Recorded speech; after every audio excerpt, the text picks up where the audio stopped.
This is Hino's Sport bringing you that heat and that fire. All right, y'all. Man, I'm still trying to get over this whole Kobe Bryant thing, man.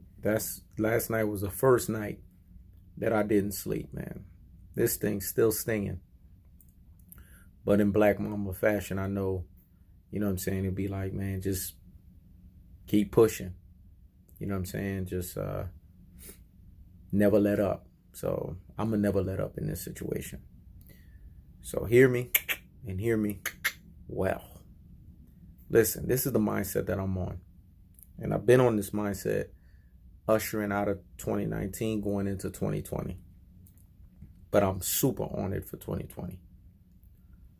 Ryan Garcia, you want to step into the ring and get tanked by Tank? Go ahead. Jaron Boots Ennis, you want to step into the ring against an Earl the True Spence and you want to get punished and stopped? Go ahead. That's the mentality I'm on. That's the new wave I'm on.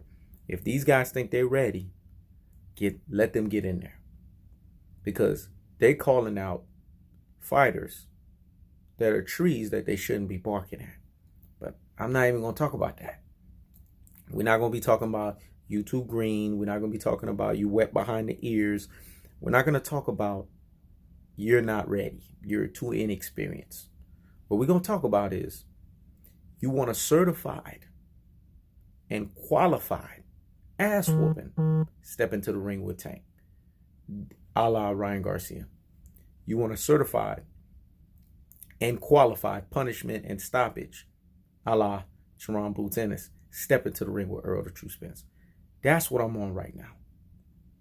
These guys are calling out fighters that are out of their stratosphere.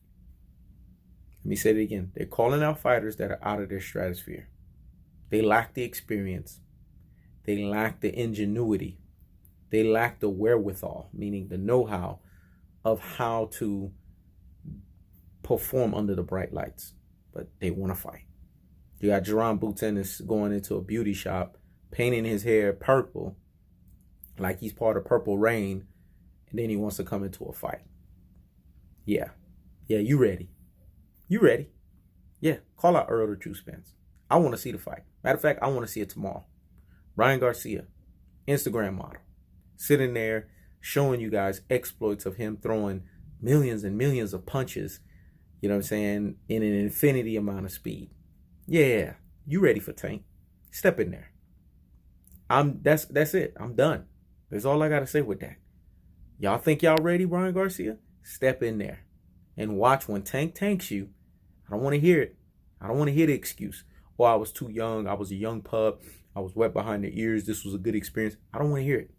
Because when you calling out and barking up the wrong tree that you shouldn't bark on, because like Jay-Z said, you bark up the wrong tree, the tree will fall on you. When Tank literally tanks you, I'll be right there to go like this. I freaking told you. That's what I'm going to do. And you know what? I'm not going to have no conviction about it. Because you told us as boxing fans that you was ready to step into the ring with Gervonta Tank Davis. As ridiculous as we knew it was. As asinine as we knew it was. As dumb as we knew it was. And as dodo-headish at its most brain full of mush and brainwashes ways that we knew it was. We don't care. I don't care. And I'm not going to feel sorry for you. So, Ryan Garcia, you want to step into the ring with Gervonta Tank Davis? And you want to get tanked? You want to get smoked? Then guess what? He knows the sport is like, bring him. Gervonta Tank Davis, if I was him, I'd be calling him out right now. And when I dust him off, I don't want to hear the excuses. Because he's the one that been barking up the wrong tree. He's the one that was asking for that tanking. Now, Jaron Boots Ennis. You want to get punished? You want to get stopped?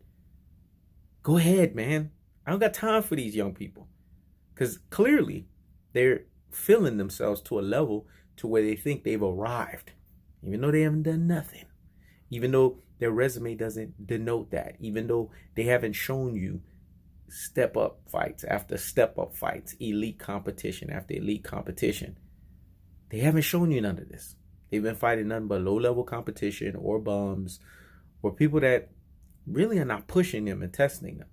But if you want to go all the way up to the top of the food chain and you want to fight the best welterweight in the division, when you get your guts beat up, when you start pissing amber, when you start looking like the way Mikey Garcia is looking, not knowing where you want to land on, not knowing if you want to continue your boxing career, not knowing if you even want to stay in the same stable that you're in and run all the way somewhere else, or be regressed to a Uber, Lyft, and a hold up.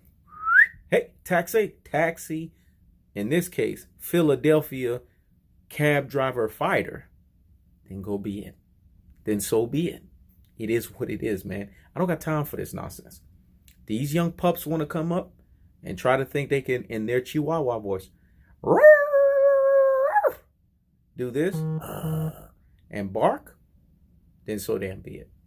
When you get your ass whooped, I'm going to be right here again to go like this. I freaking told you. That's what I'm on. That's my 2020 let's crush it boat. That's me in my most visceral Black Mamba mentality mode. Now, on to the next topic. Let's talk about this because I think as fight fans, we need to understand this. Terence Buck Crawford will have a black hole on his resume if he does not fight Shawn Porter.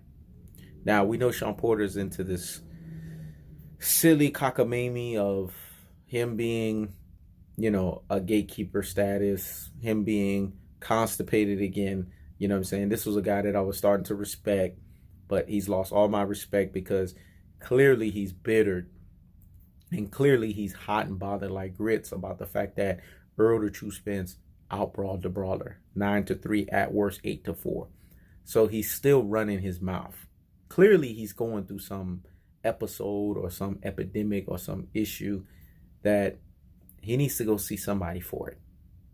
Because like I said, the mental and the physical trauma that Errol the True Spence put this man under, everyone that's watched the fight, rewatched the fight, they know who won the fight definitively. I mean, the scoring cards tell you everything you need to know.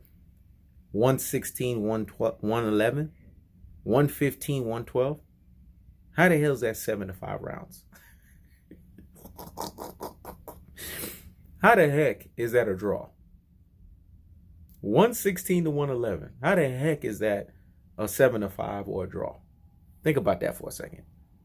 The one who did 115 to 112, yeah, they need to get their heads checked.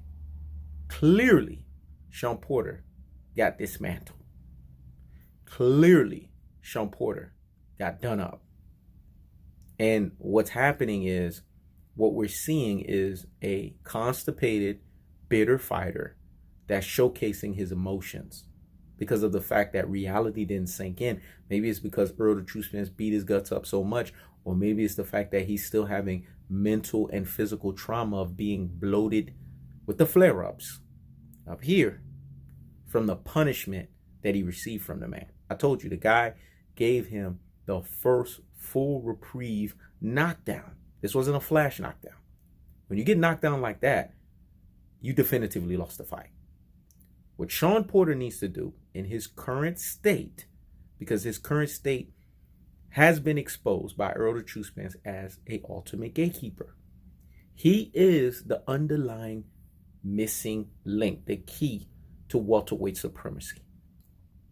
And if Terence Buck Crawford doesn't fight him, he will forever have a black hole on his boxing resume as the Chihuahua barking behind the damn fence, not stepping up to the damn plate and fighting Shawn Porter.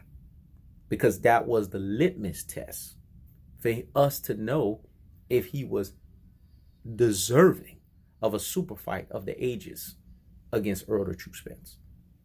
Don't matter if you're going to be beat up. Don't matter if you're going to be broken down. It don't matter if you're going to be battered, Terence Buck Crawford. But you will earn the respect of true fight fans if you step into the ring with Shawn Porter. Because Shawn Porter is the litmus test. He will not be outboxed. He will try to outwork you. As ineffective in an aggression style that he is, he's going to put some level of, you're going to have to stay in the phone booth with me and you're going to have to outwork me. And these are the defining answers we need to know, Terence Buck Crawford. And if you can't deliver that, then guess what? You have a black hole on your resume. And you know what it's called?